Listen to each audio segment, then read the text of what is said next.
Garda, son costa Queenacan Kilmichael agus Crossabari, Curim Falta Riv Gapena on so enough. Agus Curim Falta Specialta Rivar Coin Torton Lano, Princius o Morocco. Marisol Dave, Tommy and so, Conan Order Hort, Don True Lacra, and Maria von so, Agus Padre Ra, son Anamaka Galair. To start off, I will ask Mary Duggan of our Commemoration Committee to lay a reed.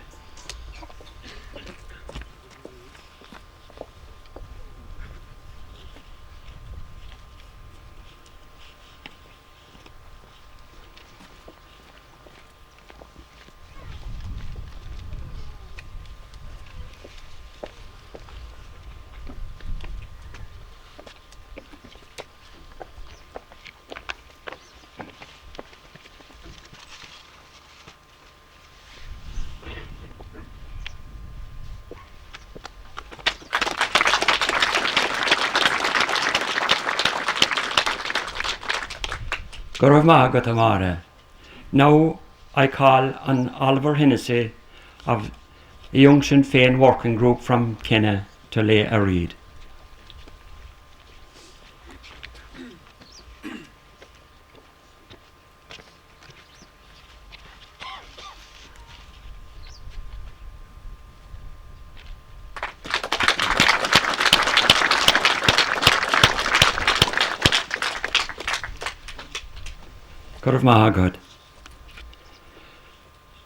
Now I will ask Monsignor O'Callaghan to say a decade of the Rosary.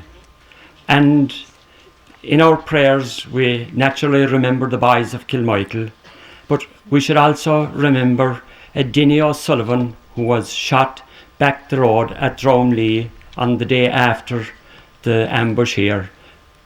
Just the Ogsies were continuing the same attitude as they had prior to the ambush here. And in our prayers, we should also remember Mrs. Lynch from Granure, who had lived in the faraway camp of Granure and attended to that cottage with great love and care. And also, I ask you to remember Father Alec Reid, who died during the week, who was instrumental in getting the peace process going in the 6 counties. So now I call on Monsignor O'Callaghan. Okay, run David Globden and Cronvira, Ashari Christo Variv. On Nairata Nav Ganefetanum Gadagadariak, Gunyantas Holland Talif Mar Yantara Nav. On a whole to doing a no, going a bit. No bad, like Shingo, Shingo. Shadabauer at along the grass to Tanti and the lads, Banahud of an August, Spanator of Renny ears. Shadabauer at along the grass to Tanti and the lads, Banahud of an August, Spanator of Renny ears. Shadabauer at along the grass to Tanti and the lads, Banahud of an August, Spanator of Renny ears. Shadabauer at along the grass the Tantiana lads, Banahud the Banog, is Spanator of the Brinny ears. Shadabauer at along the grass the Tantiana lads, Banahud the Banog, is Spanator of the Brinny ears. Shadabauer at along the grass the Tantiana lads, Banahud the Banog, is Spanator of the Brinny ears. Shadabauer at along the grass the Tantiana lads, Banahud the Banog, is Spanator of the Brinny ears. Shadabauer at along the grass the Tantiana lads, Banahud the Banog, is Spanator of the Brinny ears. Shadabauer at along the grass the Tantiana lads, Banahud the Banog, is Spanator of the Brinny ears. Shadabauer at along the grass the Tantiana lads, Banahud the Banog, is Spanator of the Brinny ears. Lord and Irish and Bakist and Spirit Nave, Ridosh Matanish, Mavixel, the Selman. Sona Shiri Tour over here, Golonri Solaso Hinorha, Gavaya Anamaka, Agus Anamaka Nibiran Guler, Trokere o Ia, Agus Conifa Hoinus. Amen. And I'm an Irish and Spirit Nave. Amen. Gurmbila Mahagut. Now I call on the pipers to play a lament.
Before going any further, I want to get a few commercials in.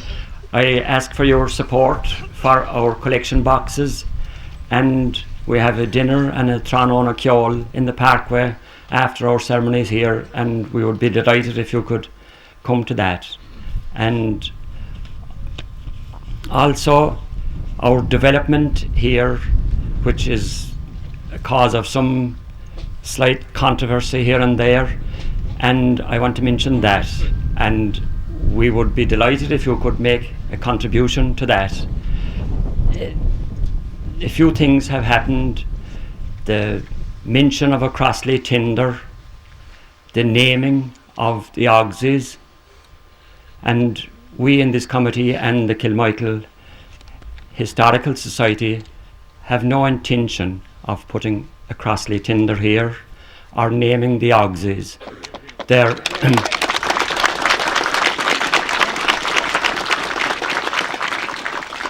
are mentioned at the command post on the little plaque there as 16 terrorists who died here, and we won't be uncharitable and say anything more truthful about them.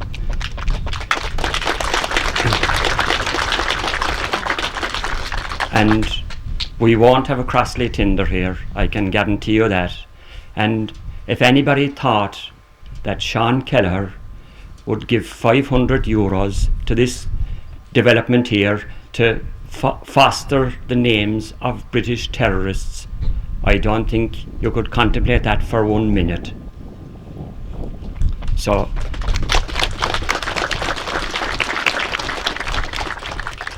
I hope we can put the Crossley tinder to bed, and the last time there was a Crossley tinder here was in 1920, and we don't want to see one again. Thank you.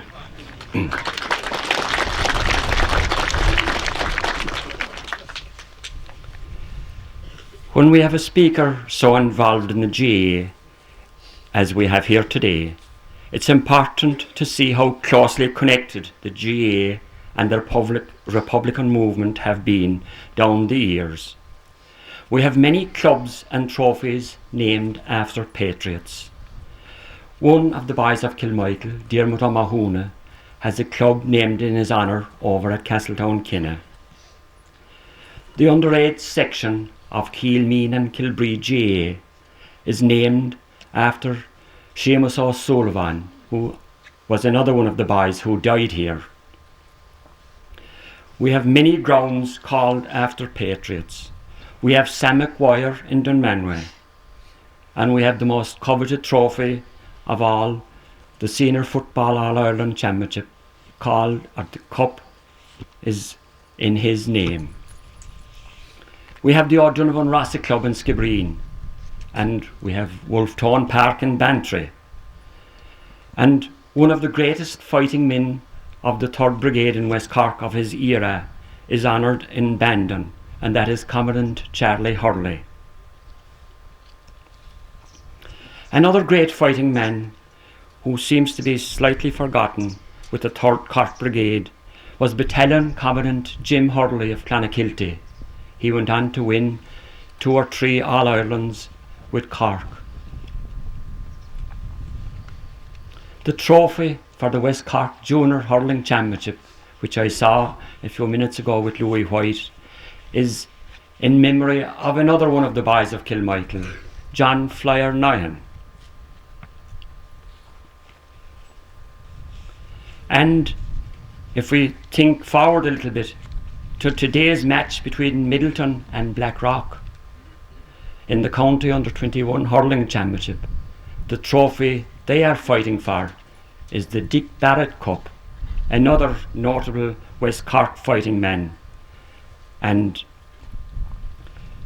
a man who was murdered during the Civil War by Free State soldiers while he was still in captivity.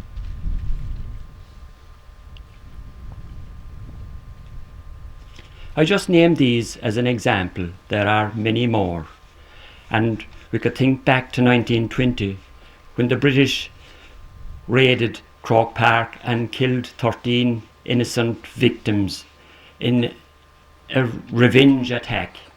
They killed Michael Hogan of Tipperary, after whom the Hogan Stand is named. And in more recent times, we had the British Army taking over the grounds of Crossmaglen Rangers in Armagh and occupying it for many years. So with these thoughts, I hope I can tie in our speaker today, who is so associated with the GAA, and he's been involved in Cork GAA for a long time. He has refereed at least 2 All-Irelands, 6 or 7 National Leagues, county championships here and in other counties around Munster. So he is also very involved, or has been, in the purchase of Parky Rin. When others, sporting groups, were hesitating about purchasing this former soccer ground, Frank Murphy had his eye on the ball and had it purchased in jig time. So without further ado, I will ask you to give a very warm Kilmichael welcome to Princius O'Murraku, Secretary of Cork County Board of the GAA.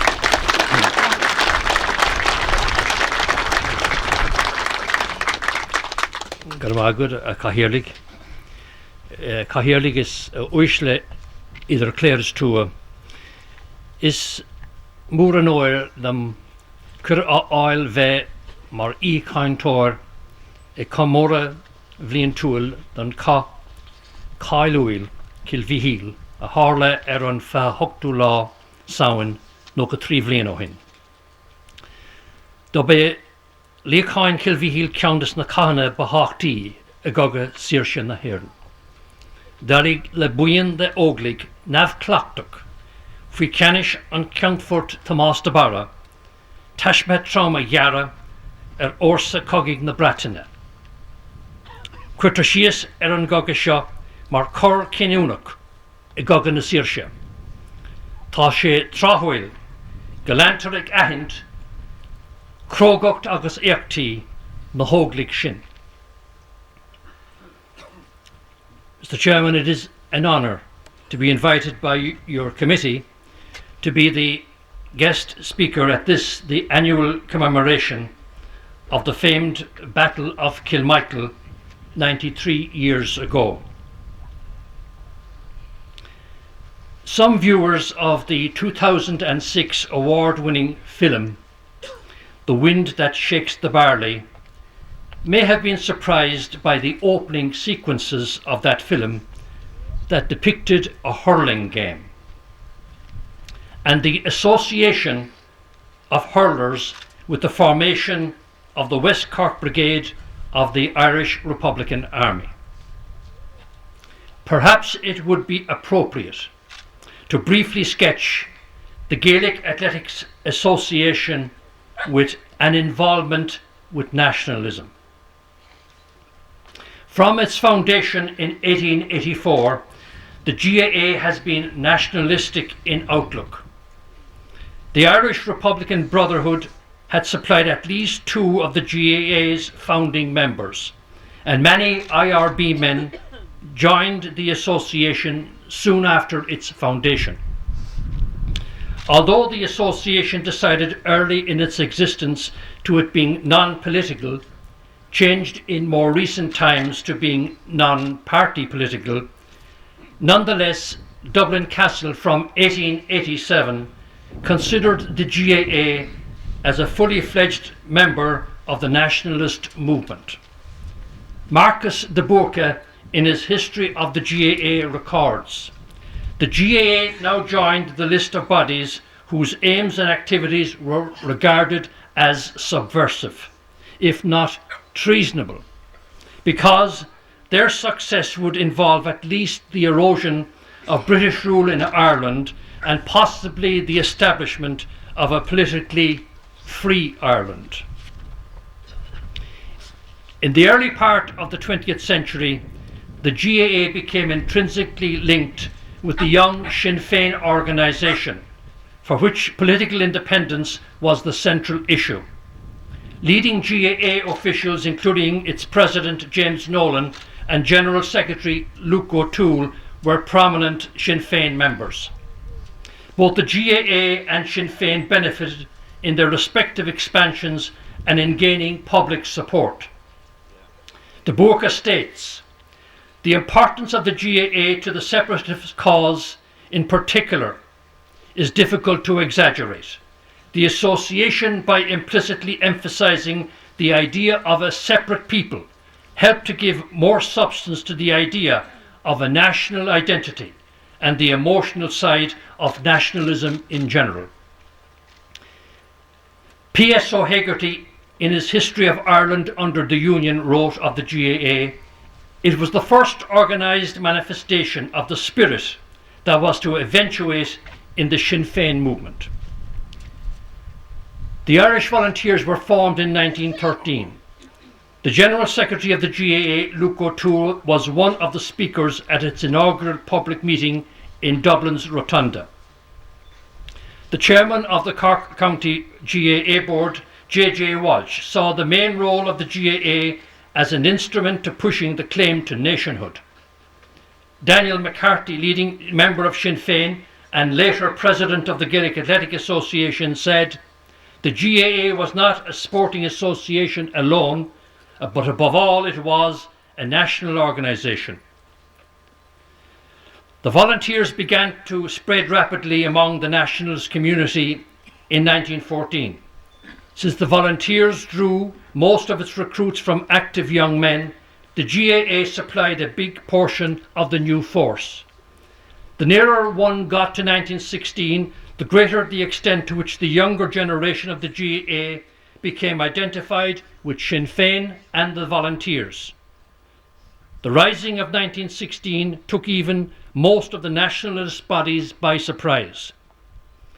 The Under Secretary at Dublin Castle, Sir Matthew Nathan, alleged that the GAA was implicated in the preparations of the rising, an allegation denied by the association.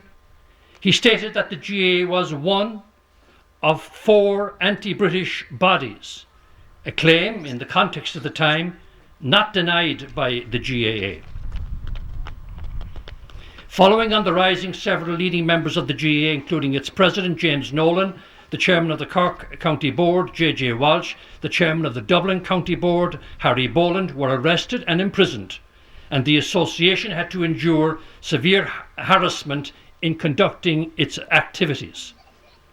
In the following years there was an upsurge in the independence movement, leading to the formation in early 1919 of the first Dáil Éireann, prescribed of course by the British government. Onwards to the year 1920. The military struggle between the British forces and the Volunteers intensified and spread during that year. It was the year of the Black and Tans and the auxiliaries, when they were left loose on the civilian population. It was the year of the assassination of Cork's Lord Mayor Thomas McCurtain and the death on hunger strike in Brixton Prison of his successor Terence MacSweeney. It was the year of Bloody Sunday, when on Sunday, November the 21st, 1 week before the Kilmichael ambush, British forces responded to the execution of 14 British intelligence agents that morning, broke into Croke Park and opened fire on the players and crowd, killing 13 people and injuring close on 100.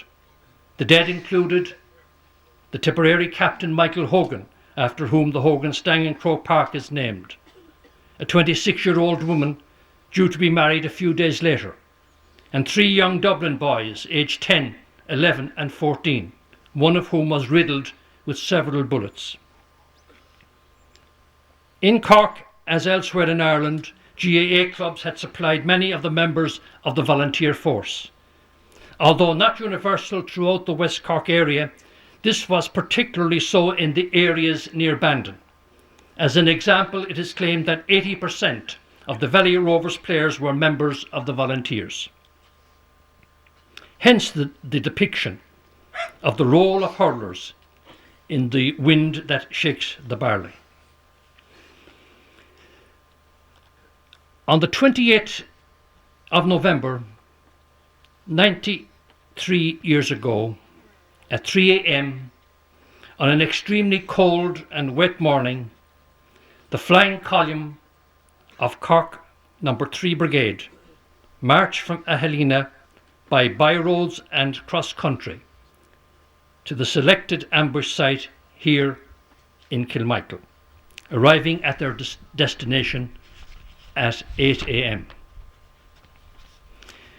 Wet, cold and hungry, they took up their positions and waited for almost 8 hours without food since the previous day, and with their rain-sodden clothes beginning to freeze on their bodies. At 4:05 p.m, 2 vehicles carrying 18 auxiliaries arrived at the scene. They were all professional officers who had fought in World War I and who had been recruited to face down the perceived armed insurrection and lawlessness by whatever means they choose. In one of the bloodiest engagements in the War of Independence, this elite force was devastated by the inexperienced but brave men of the West Cork Brigade Flying Column under its 23-year-old commander, Tom Barry. One can imagine the mayhem that reigned in this spot on that November day.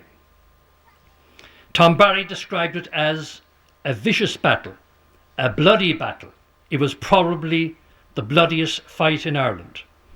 Barry acknowledged it was hardly a fair battle to put men who had no real experience in battle against men who were commissioned. It was a test of endurance. In guerrilla warfare, the element of surprise and mobility are all important, he stated. In his guerrilla days in Ireland, he depicted the scene in the aftermath of the battle. Some of the volunteers, he said, showed the strain of the ordeal through which they had just passed, and a few appeared on the point of collapse because of shock. He had them drill and march to jerk them back to their former efficiency. The Kilmichael ambush, coming as it did a week after Bloody Sunday, was of great political significance. It marked a major turning point in the War of Independence. The British authorities in London, who up to then had described volunteers' actions as skirmishes or assassinations, came to the realisation that the ambush at Kilmichael was a military operation. The British forces in West Cork took their revenge on the local population by burning houses, shops and barns around Kilmichael and elsewhere. Martial law was declared in counties Cork, Kerry, Limerick and Tipperary. The centre of Cork City and its City Hall was burnt down in reprisal by the British Crown forces. The British propaganda machine was soon in action. Hammer Greenwood, Secretary of State told the House of Commons, "I must protest most vigorously against the suggestion, without any evidence, that these fires were started by forces of the Crown. There is some evidence," he said, "that they were started by incendiary bombs. There are no incendiary bombs in the possession of the forces of the Crown in Ireland. There are incendiary bombs in the possession of the Sinn Féiners, and we are seizing them every week." He also claimed that the City Hall was burned down by the fire spreading from Patrick Street. Now, those of you who know the area well, there are several hundreds of yards between Patrick Street and the City Hall, over an area where there was no damage by fire. And then there is the optical of the southern channel of the River Lee. Greenwood later withdrew this element of his unsustainable claims. But my friends, the days of British rule in this part of Ireland were numbered. In 1998, the Canadian historian Peter Hart published a book, The IRA and Its Enemies, Violence and Community in Cork, 1916 to 1923. The book contained a number of controversial conclusions, including that of Tom Barry's account of the Kilmichael ambush being riddled with lies and evasions. There was no false surrender, as he described it. He relied on this conclusion on British information, which he claimed seems to have been remarkably accurate, and on unverified interviews he claimed to have conducted with veterans of the ambush. 2 Kilmichael ambush veterans were reportedly interviewed by Peter Hart in 1988 and 1989, when throughout the period from 1987 up to November the 13th, 1989, only 1 Kilmichael veteran remained alive, Ned Young. His son, John, testified in a sworn statement in 2008 that his father suffered a stroke in 1986, could no longer communicate effectively, and was incapable of being interviewed by Peter Hart. Hart claimed to have interviewed a 2nd Kilmichael veteran on the 19th of November 1989, 6 days after the last survivor, Ned Young, had died. Hart also put forward the proposition that the War of Independence in Cork had a more sinister side, that of sectarianism or of ethnic cleansing. Historian Meada Ryan, in her biography Tom Barry, Irish Freedom Fighter, and Dr. Brian Murphy OSB in his Origins and Organisation of British Propaganda in Ireland, have comprehensively challenged and disproven Hart's evidence and conclusions. It is unnecessary to have these critiques repeated now. It is a historical fact that reports on the false surrender of the auxiliaries at Kilmichael had been recorded in 5 published works, including 2 by British sources, ever before Tom Barry provided his memoirs of the event. More recently, in Terror in Ireland 1919 to 1923, a collection of essays by TCD researchers and dedicated to the memory of the late Peter Hart, Dr. Eve Morrison, in a chapter entitled Kilmichael Revisited, while admitting errors in Hart's work, has attempted to justify his conclusions. She does not believe that Hart acted unethically, but rather muddled a few citations.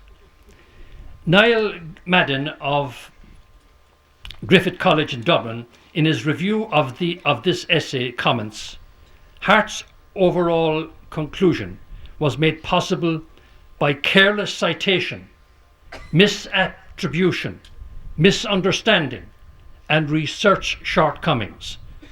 Morrison's reduction of the problem to muddled citations considerably understates the scale of Hart's misrepresentation, he said.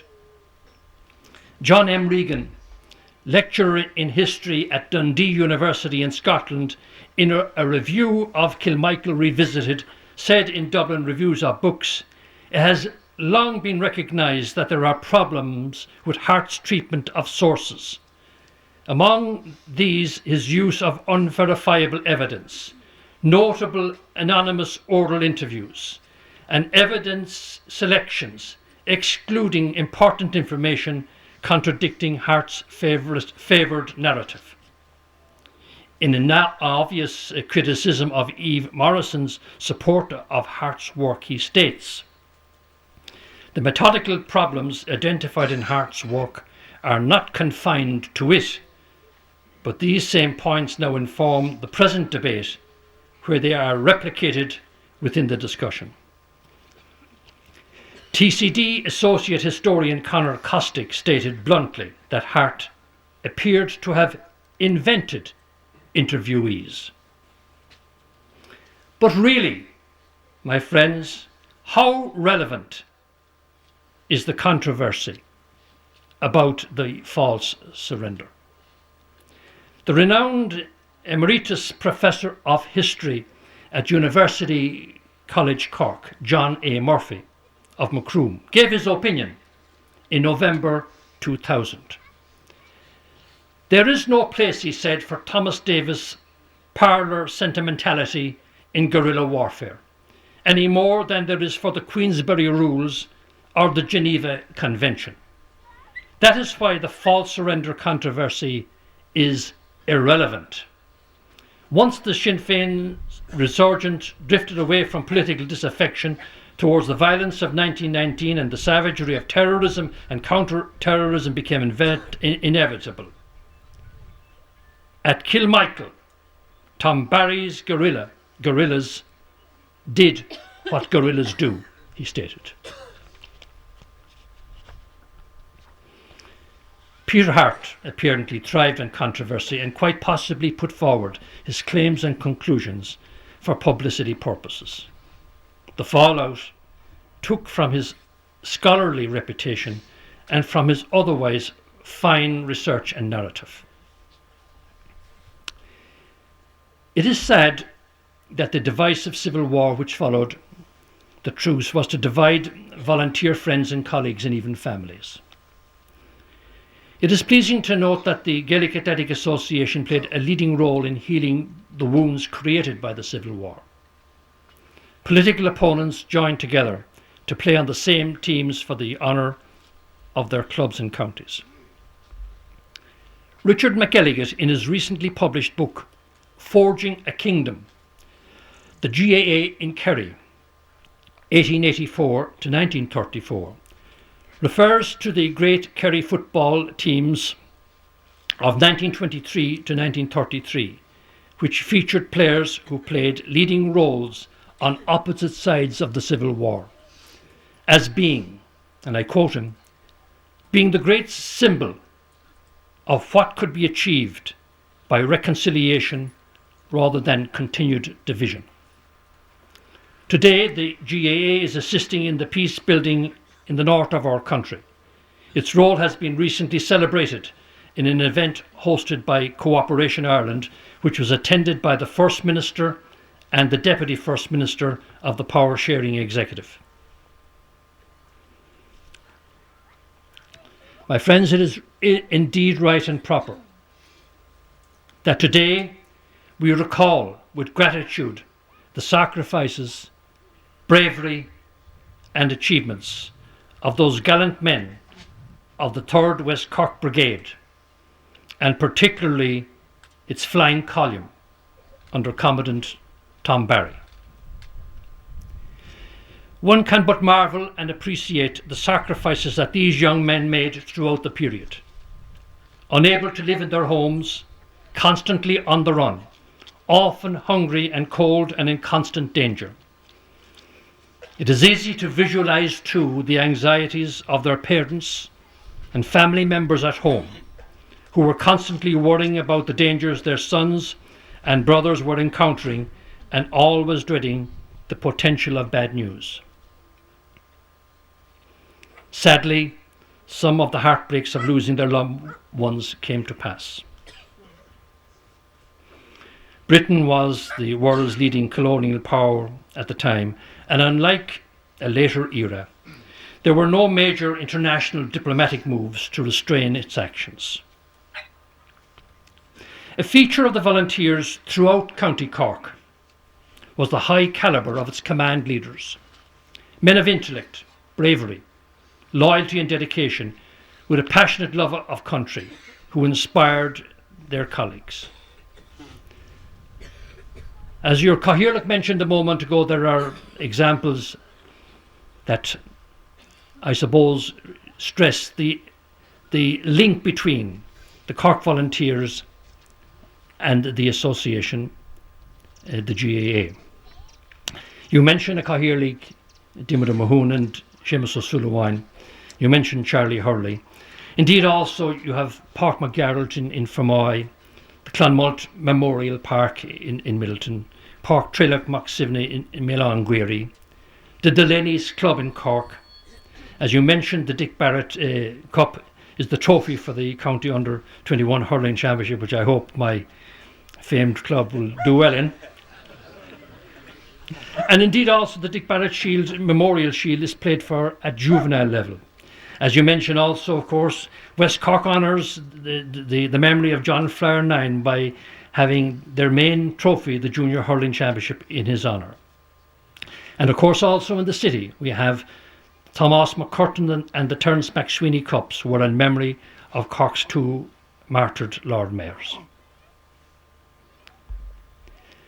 At the unveiling of a memorial at the Republican plot in St Finbar Cemetery in Cork in 1963, the then President of Ireland, Eamon de Valera, in his tribute said, "I have come here representing the nation to assist in paying tribute to the brave men of Cork, whose bodies rest there. May God grant eternal rest and peace to their souls. Each one of them gave his young life and all its love and promise so that our nation might be free.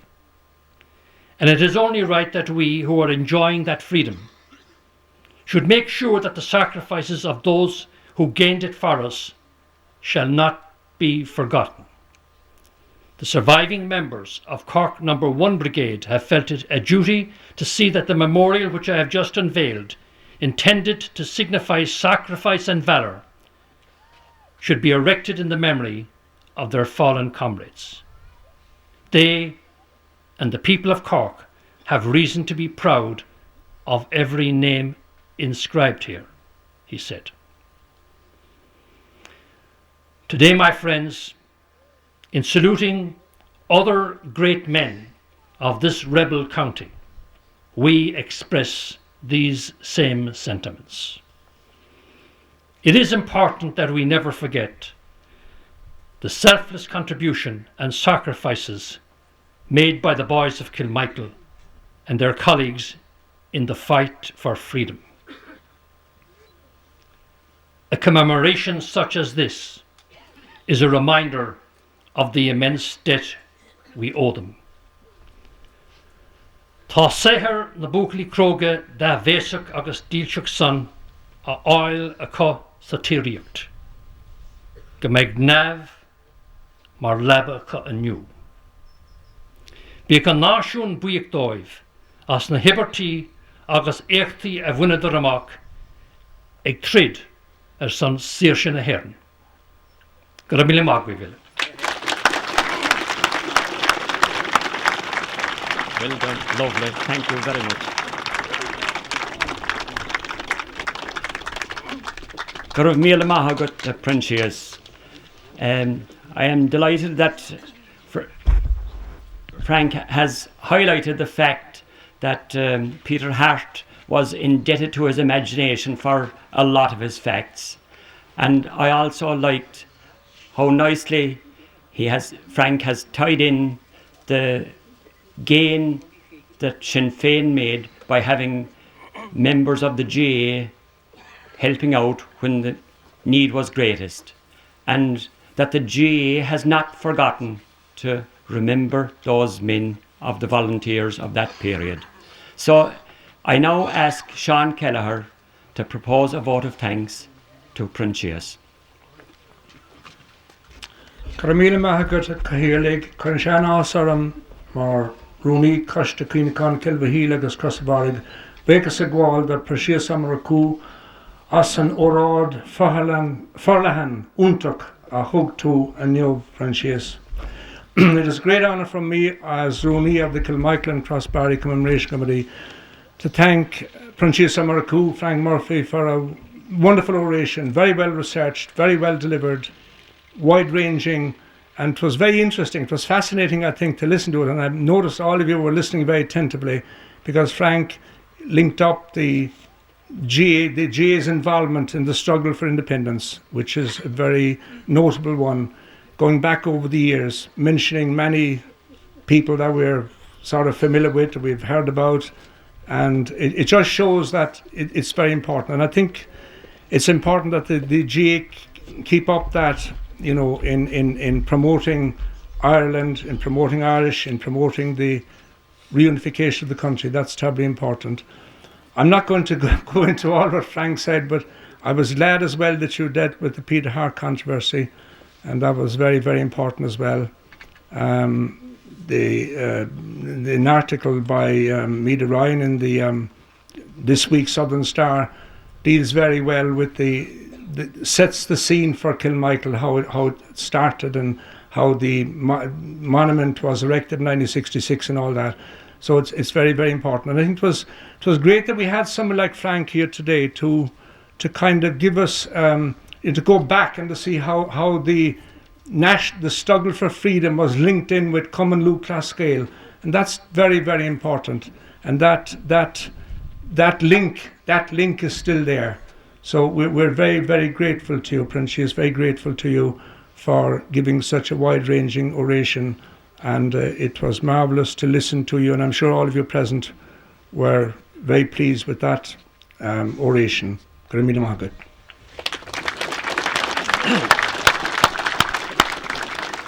Thank you very much, Sean, and I ask for your approval of that vote of thanks with a rousing round of applause.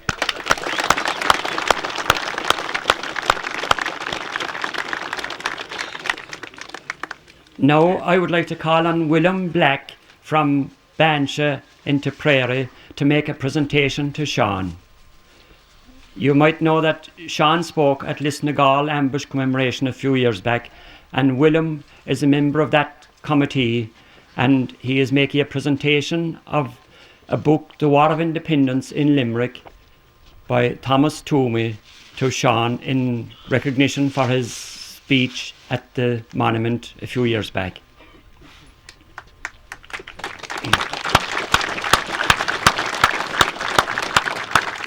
The boys of Kilmichael. As we honour in song and in story the memory of Pearson MacBride, whose names are illumined in glory with martyrs who long since have died. Forget not the boys of Kilmichael, all brave lads so gallant and true, who fought beneath the green flag of Erin and conquered the red, white and blue. The 28th day of November, the Tans left the town of Macroom. They were armed and true costly tenders, it brought them right into their doom. They were on the road to Kilmichael and never expected to stall, till they met the boys of the column who made a clean sweep of them all. The sun in the west it was sinking on the eve of a cold winter's day, when the arms were wearily waiting came into the spot where we lay. We gathered our rifles and bayonets and soon left the glen so obscure, and never drew rein till we halted at the faraway camp of Gronure. The lorries were out before twilight and high over Dunmanway town, and the fresh air was gleaming to show that the tanks had gone down. We gathered our rifles and bayonets and soon left the glen so obscure, and never drew rein till we halted at the faraway camp in Gronure. All together. So here's to the boys of Kilmichael, those brave lads so gallant and true, who fought beneath the green flag of Erin and conquered the red, white and blue. Forget not the boys of Kilmichael, those brave with the green flag of Erin, and conquered the red, white and blue.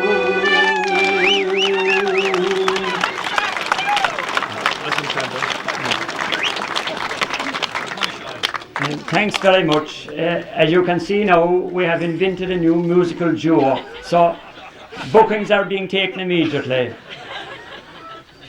En is kundera a curlish and tranona, iram erna pibri, or on a vian a shinna doing.